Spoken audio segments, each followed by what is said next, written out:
अपने जीवन और ब्रह्मांड के बारे में आपके विश्वास क्या हैं? जैसा आपको विश्वास होगा वैसा ही आपको मिलेगा।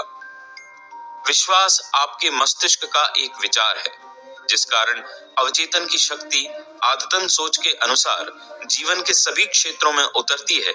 आपको एहसास करना चाहिए कि जब बाइबल अथा का जिक्र करती है तो यह किसी अनुष्ठान, समारोह, रूप, संस्था या फॉर्मूले में विश्वास के बारे में नहीं बोल रही है। यह तो स्वयं विश्वास के बारे में बोल रही है। आपके मस्तिष्क का विश्वास आपके मस्तिष्क का विचार है। अगर आप विश्वास कर सकें तो उसके लिए हर चीज संभव है जो विश्वास करता है। Mark chapter 9 para 23। किसी ऐसी चीज में विश्वास करना मूर्खता है जो चोट या नुकसान पहुंचाए।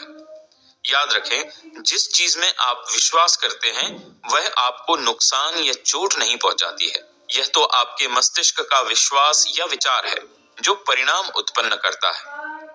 आपके सभी अनुभव, सभी कार्य तथा जीवन की सभी घटनाएं व परिस्थितियां आपके ही विचार की प्रतिक्रियाएं और प्रतिबिंब है।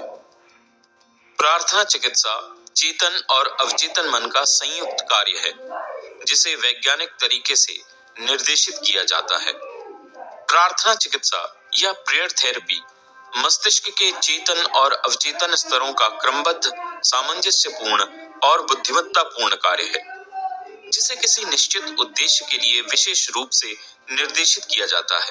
वैज्ञानिक प्रार्थना या प्रार्थना चिकित्सा के लिए आपको पता होना चाहिए कि आप क्या कर रहे हैं और क्यों कर रहे हैं। आप उपचार के नियम में विश्वास करते हैं। प्रार्थना चिकित्सा को कई बार मानसिक उपचार या वैज्ञानिक प्रार्थना भी कहा जाता है। प्रार्थना चिकित्सा में आप किसी निश्चित विचार, मानसिक तस्वीर या योजना को चुनते हैं जिसे आप अनुभव करना चाहते हैं। आप विचार या मानसिक छवि को अपने अवचेतन तक पहुंचा देते हैं और काल्पनिक अवस्था की वास्तविकता अनुभव करते हैं। जब आप अपने मानसिक नजरिए में पूर्ण आस्था रखेंगे तो आपको अपनी प्रार्थना का जवाब मिल जाएगा। प्रार्थना चिकित्सा किसी विशिष्ट उद्देश्य के लिए मानसिक कर्म है। मान लें आप प्रार्थना चिकित्सा से किसी समस्या के उपचार का फैसला करते हैं।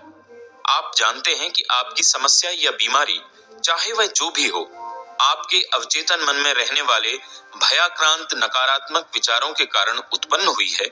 आपको एहसास है कि अगर आप अपने मस्तिष्क से इन विचारों की सफाई कर दें तो आप ठीक हो जाएंगे। इसलिए आप अपने अवचेतन मन की उपचारक शक्ति की ओर मुड़ते हैं। आप खुद को इसकी असीमित शक्ति और बुद्धिमत्ता याद दिलाते हैं। आप खुद को यह भी याद दिलाते हैं कि यह हर बीमारी का उपचार करने में सक्षम है। जब आप इन सच्चाइयों पर लगातार सोचते हैं तो आपका डर धीरे धीरे कम होने लगता है। इनकी सच्चाइयां विश्वास से जूझती हैं और अंततः गलत याद उन्हें परास्त कर देती है। आप उस उपचार के लिए धन्यवाद देते हैं जो आप जानते हैं कि अवश्य होगा। फिर आप अपने मस्तिष्क को उस समस्या से तब तक दूर रखते हैं जब तक कि कुछ समय बाद आपके मन में दोबारा प्रार्थना करने की इच्छा प्रबलता से महसूस नहीं होती है। प्रार्थना करते आप स्थितियों को जरा समय नकारात्मक सी भी शक्ति नहीं देते हैं या पल भर के लिए भी यह नहीं सोचते हैं कि उपचार नहीं होगा। इस तरह के मानसिक नजरिए से चेतन और अवचेतन मन का सामंजस्यपूर्ण मेल बनता है जो उपचारक शक्ति को सक्रिय कर देता है। आस्था उपचार का क्या मतलब है और अंधी आस्था किस तरह काम करती है? जिसे लोग आस्था उपचार या फेथ हीलिंग के नाम से जानते हैं, वह दरअसल बाइबल में बताई गई आस्था नहीं है, जिसका मतलब चेतन और अवचेतन मन के आपसी संबंधों का ज्ञान होता है।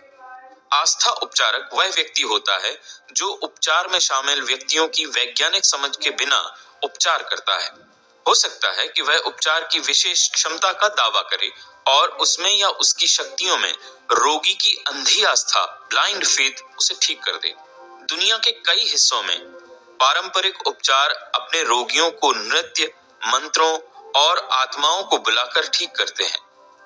हो सकता है कोई व्यक्ति किसी संत के स्मृति चिन्ह छूकर, खास कंडा बांधकर, अगरबत्ती या धूप जलाकर या विशेष जड़ियों के काढ़े को पीकर स्वस्थ हो गया हो। जो भी चीज रोगी को उस तरीके या प्रक्रिया में सच्चा विश्वास दिलाएगी, वह उपचार को अधिक संभव बना देगी।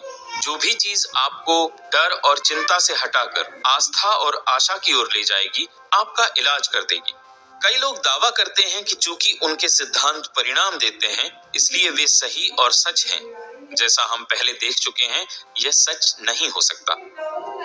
अंधी आस्था किस तरह काम करती है, इसके लिए स्विस उपचारक फ्रांज एंटन मेस्मर के बारे में सोचें, जिनका जिक्र हम पढ़ चुके हैं। 1776 में उन्होंने अपने मरीजों को शरीर से चुंबक छूकर इलाज करने का दावा किया था। बाद में उन्होंने चुंबक छोड़कर मरीज से कुछ दूरी पर अपना हाथ घुमाकर इलाज किया। यह तरीका भी कारगर हुआ।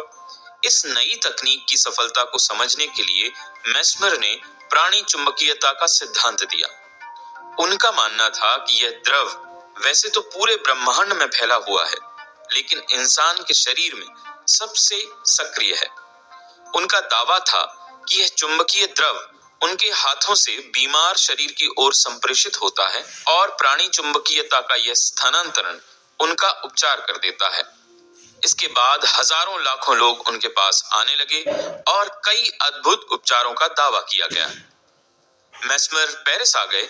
वहां की सरकार ने उनके इलाजों की जांच के लिए एक आयोग गठित किया।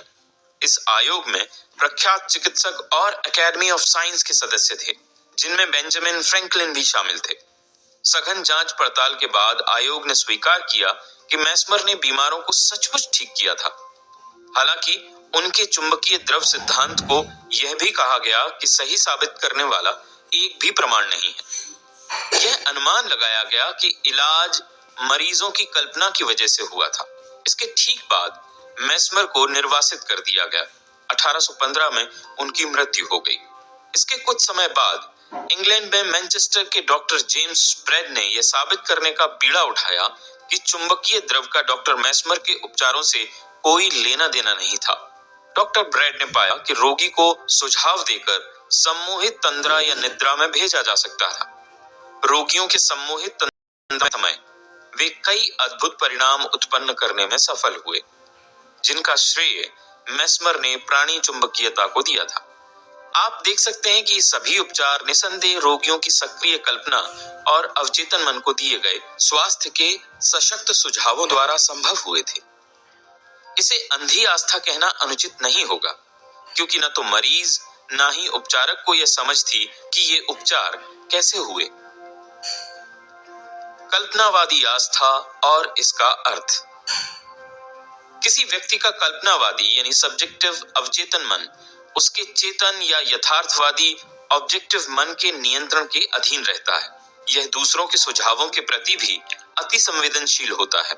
इसका मतलब यह है कि जो भी आपका यथार्थवादी विश्वास है, अगर आप उसमें सक्रियता या निष्क्रियता से आस्था रखेंगे, तो आपका अवचेतन मन उस सुझाव द्वारा नियंत्रित होगा और आपकी इच्छा पूरी हो जाएगी। मानसिक उपचारों के लिए विशुद्ध कल्पनावादी आस्था की जरूरत होती है। इसे हासिल करने का तरीका यथार्थवादी या चेतन मन के सक्रिय विरोध का अंत करना है। जाहिर है, शरीर के प्रभावी उपचार के लिए सबसे अच्छा तो यह रहेगा कि चेतन और अवचेतन दोनों ही मन आस्था को पूरी तरह स्वीकार करने की अवस्था में हो। बहरहाल, यह हमेशा जरूरी नहीं होता है। आप अपने मन और शरीर को शिथिल करके उन्नीदी अवस्था में पहुंच सकते हैं और निष्क्रियता तथा ग्रहणशीलता की स्थिति में दाखिल हो सकते हैं। इस उन्नीदी अवस्था में आपकी निष्क्रियता कल्पनावादी छाप के प्रति ग्रहणशील बन जाती है। एक व्यक्ति ने मुझसे एक बार पूछा, ऐसा कैसे हो गया कि उस पादरी ने मुझे ठीक कर दिया? जब उसने मुझे बताया कि रोग जैसी कोई चीज नहीं होती है, इसका कोई अस्तित्व ही नहीं होता है, तो मैंने उसके एक भी शब्द पर यकीन नहीं किया। मुझे लगा कि वह मेरी बुद्धि का अपमान कर रहा है, लेकिन इसके बावजूद मैं ठीक हो गया। ऐसा कैसे हो सकता है? जैसा मैंने इस व्यक्ति को बताया, इसका स्पष्टीकरण आसान है। वह पादरी के शांतिदायक शब्दों से